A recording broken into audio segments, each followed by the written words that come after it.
Bueno, José, me parece que estamos en una situación diferente, delicada. Estamos, pienso yo, justo en un punto donde si el gobierno actual de Andrés Manuel López Obrador no acelera y no hace pronto reinvestiga de nuevo los hechos que pasaron en Iguala, comenzando desde cero, desde el principio, nunca se podrá encontrar definitivamente la verdad de lo que pasó y ni se podrán sancionar a los responsables.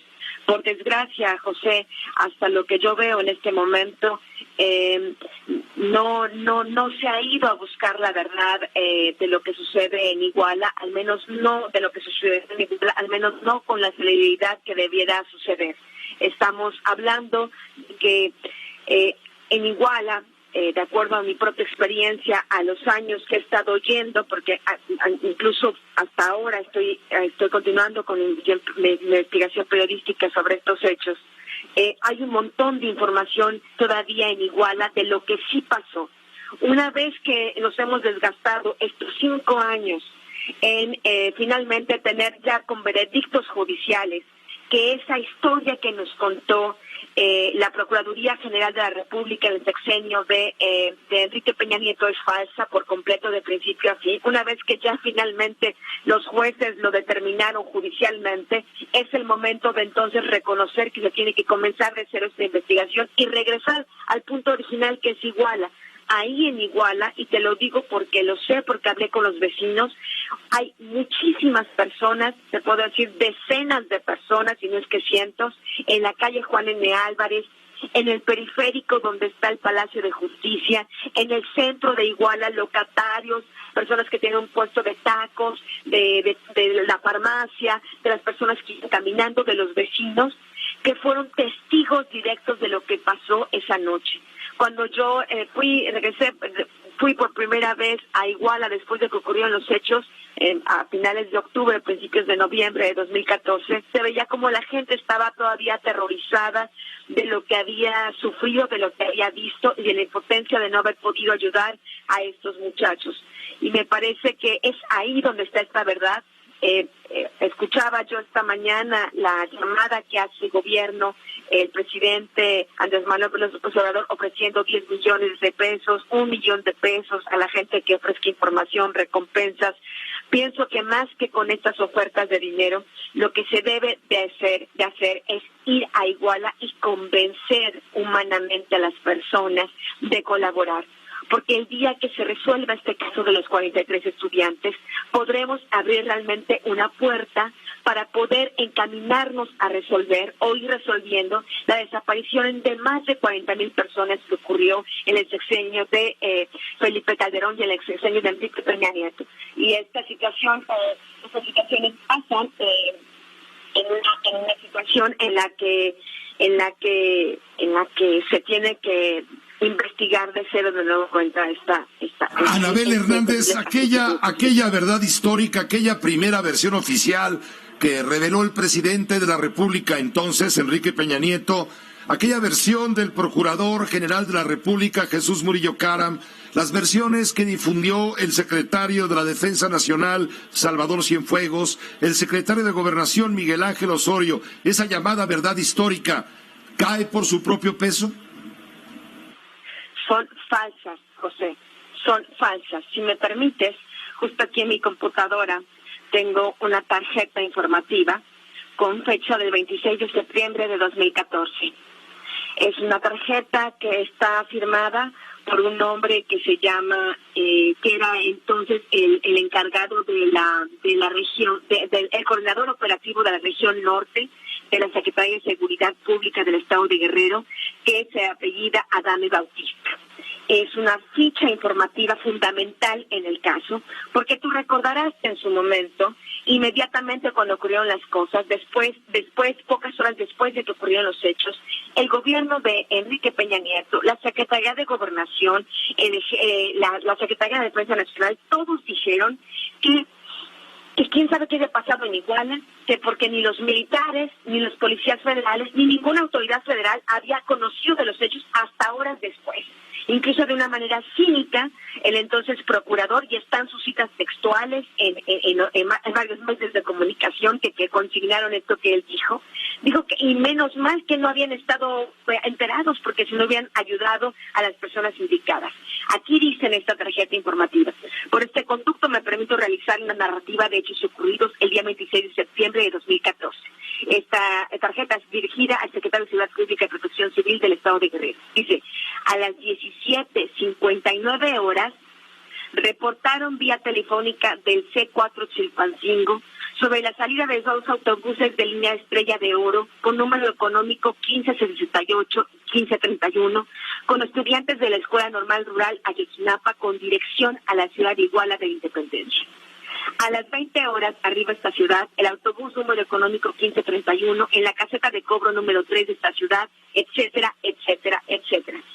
Esta tarjeta informativa del C4 de Chilpancingo, que a su vez pasó la llamada al C4 de Iguala, esto es lo que significa, José, y están ahí las pruebas documentales, las declaraciones ministeriales que mucho tiempo después se hicieron, es que el Ejército Mexicano, la Policía Federal, la Policía Estatal e incluso la Policía Federal Ministerial, que dependía de la propia PGR, sabían del movimiento, estaban monitoreando a los estudiantes, no solo el momento del ataque, sino 4 horas antes de que este empezara.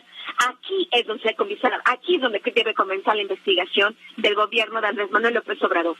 ¿Por qué estaban monitoreando a estos dos autobuses desde que salen de la normal? ¿Por qué estaban siguiendo a los estudiantes hasta que llegaron a la caseta de policía cercana a la ciudad de Iguala? ¿Por qué ahí que estaban patrullas de la Policía Federal, y aquí están los nombres de los patrulleros que los estaban ya esperando? ¿Por qué hay miembros del Ejército Mexicano vestidos de civil durante los ataques en al menos el punto del Palacio de Justicia y en la calle Juan N. Álvarez? ¿Por qué está la Policía Federal y por qué lo ocultaron? ¿Qué si no estaban haciendo nada malo? Porque el gobierno de Enrique Peña Nieto, en vez de decir, pues sí, a través del C4 supimos, porque supieron, está aquí la prueba, está la prueba documental de esta ficha que tengo en mi poder junto con muchos otros documentos, ¿por qué lo ocultaron? Entonces me parece que es aquí, en este primer ocultamiento, donde está el secreto de lo que pasó esa noche, y es ahí en Iguala donde el gobierno debe regresar y estar preguntando a todas estas personas por qué la mentira y por qué el monitoreo. Debo de decir, José, que esta tarjeta es clave, es fundamental, porque es justamente del autobús Estrella de Oro 1568 y 1531, donde al final de esa noche, luego de balaceras, los 43 estudiantes fueron desaparecidos. Al final de esa noche estos jóvenes estaban viajando en 5 autobuses, pero solo desaparecieron los autobuses y los muchachos que estaban monitoreados en estos autobuses desde que salieron de la universidad, de la escuela. ¿Por qué? 5 años después nos seguimos preguntando cuándo va a haber justicia si el aparato de justicia está podrido. Así es, y si los perpetradores o al menos los que estaban ahí presentes, como el Ejército, como la Policía Federal, siguen libres, José. Por ejemplo, hay otra cosa que sé que a los abogados de los padres de los normalistas y que a los padres de los normalistas desaparecidos realmente los tiene bastante agobiados, y es, ya estaban identificados con nombre y apellido al menos 2 de los policías federales que habían participado directamente en los hechos. Incluso la propia Comisión Nacional de Derechos Humanos tenía un testigo directo, el testigo declaró ante la PGR, y en el 2018 la PGR solicitó a un juez la orden de captura contra estos 2 policías. El juez rechazó la orden de captura porque le dijo a la PGR, no me estás haciendo correctamente, no estás siguiendo ni siquiera el protocolo elemental para pedirme una orden de captura, y la rechazó. Los familiares y los abogados de los muchachos estaban muy enojados pensando, PGR, ni siquiera eso puedes hacer bien, una solicitud de detención. Ok, podemos entender por qué en el sexenio pasado todo esto se hacía con mala intención, mal. Pero ahora en este gobierno, ¿por qué no se ha avanzado en estas órdenes de aprehensión, en solicitar estas órdenes de aprehensión a un juez? son parte. ¿Por qué no se ha avanzado en la declaración de los militares del 27 Batallón de Infantería sobre lo que pasó esa noche? Sabemos todas las mentiras que contaron el año pasado, el sexenio pasado, sabemos cómo se contradijeron en sus testimonios una y otra vez el capitán José Martínez Crespo y muchos otros, pero ahora que es un nuevo gobierno, ¿por qué no han avanzado en eso si están ahí? Hoy escuché con atención que el subsecretario Alejandro Encinas, quien pienso realmente tiene un compromiso por resolver el caso, yo lo he sentido, yo lo he escuchado, él está interesado, pero él es fiscal, él no es el responsable de la fiscalía, por más que él quisiera de mandar a llamar a declarar a los militares. Pero ¿por qué el señor Alejandro Germanero no lo ha hecho? Ya van 9 meses del gobierno y no los han citado a declarar todavía para preguntarles por qué los están monitoreando desde que salieron de la escuela, porque los monitorearon cuando llegaron, porque mandaron personas vestidas de civil de los grupos de OBIS, que es un grupo especializado del ejército, a vigilarlos. Todo eso está en los expedientes, no es una cosa que esté especulando, está en los expedientes. ¿Y por qué estuvieron presentes en la desaparición? ¿Dónde están los estudiantes? Es una cosa que se tiene que preguntar a los militares, pues yo diría desde diciembre al menos, o enero de este año, y hasta la fecha no se hace. La pregunta es, ¿por qué, aunque dice el presidente de la República que hay buena intención de resolver el caso, no han hecho cosas que eran básicas, que no implicaban grandes esfuerzos, solo la voluntad de hacerlo? Anabel, te agradezco muchísimo el haber evocado este esfuerzo periodístico y ayudarnos a entender el contexto de todo lo que comentamos como una herida que todavía sigue abierta. Tiene pus esa herida. Mientras esa herida no cierre, mientras no se resuelva el caso, difícilmente habrá fe en la justicia en nuestro país. Absolutamente, José. Y me parece que aquí lo que queda es que quienes tienen información, quienes tienen algún dato que puedan compartir con el gobierno, me parece que es un momento oportuno de realmente ver si este gobierno tiene alguna voluntad de hacerlo. Yo hoy, justamente en mi columna de la Deutsche Welle, revelo una información que pienso que es importante sobre un narcotraficante, y digo narcotraficante porque ya acaba de ser sentenciado en Atlanta, Georgia, hace unas semanas en Estados Unidos, un hombre que se llama Martín Villegas Navarrete, que en su momento la Policía Federal detuvo en el 2015, que identificó con el apodo El Elegante, que dijo que era miembro importante de una célula de los Beltrán Leiva ahí en Guerrero.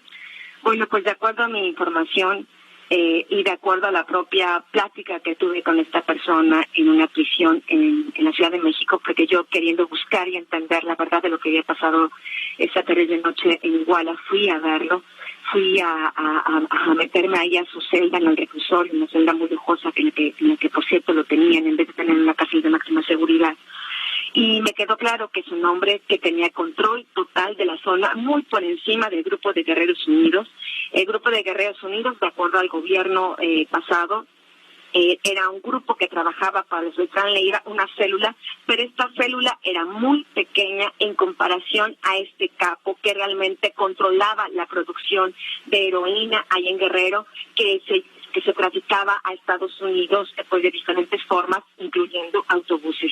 Me parece que sería importante que las autoridades fueran a entrevistarlo, a preguntarle allá a Estados Unidos, donde está preso, donde ya fue condenado y está preso por tráfico de drogas, a preguntarle qué sabe de aquella terrible noche del 26 de septiembre de 2014 en la madrugada del 27. Si tiene amigos que sepan qué fue lo que pasó, si tiene contactos con el ejército, que sepan lo que pasó. Me parece que es importante. Anabel, ¿tiene algo que ver este personaje al que citas, preso allá en Estados Unidos? ¿Tiene que ver con el multimensionado patrón que en las llamadas, en las grabaciones de la DEA entre México, Chicago y demás, se ha revelado como el hombre que realmente mandaba en todo el operativo? José, de acuerdo a mis investigaciones, es probable que él sea. Es probable que él sea porque él era realmente el que conducía los destinos de la droga, tenía control territorial, conocía a muchos de los personajes importantes de la droga en esta región. Conocía bien y pienso que es muy probable, de acuerdo a mis investigaciones, pero por supuesto yo soy una periodista, es el gobierno aquí, es ahí, Pepe, donde se siente un poco de impotencia, porque uno puede ir adelante con preguntas, con investigaciones. Yo tengo documentos que me indican muchísimas cosas respecto a estos dos autobuses en particular, ¿no?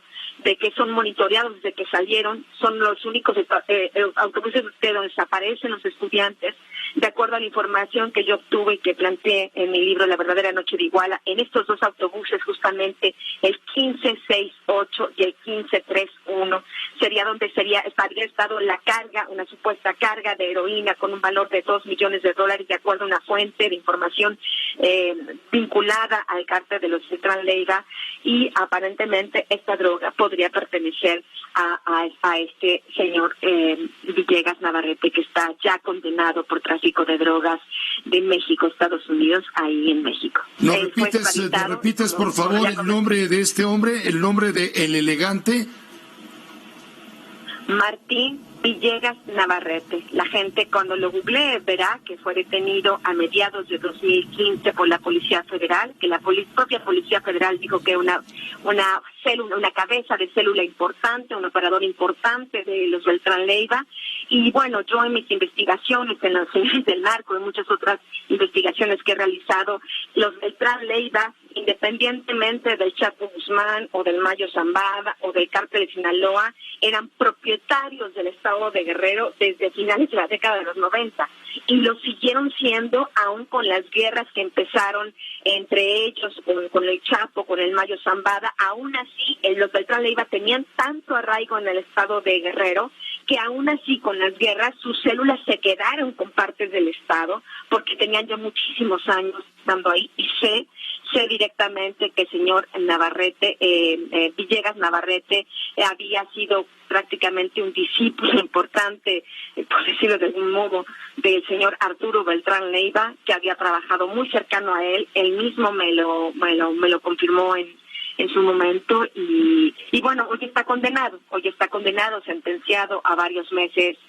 años de prisión, y bueno, me parece que es una línea de investigación que puede ser útil para el gobierno. Pues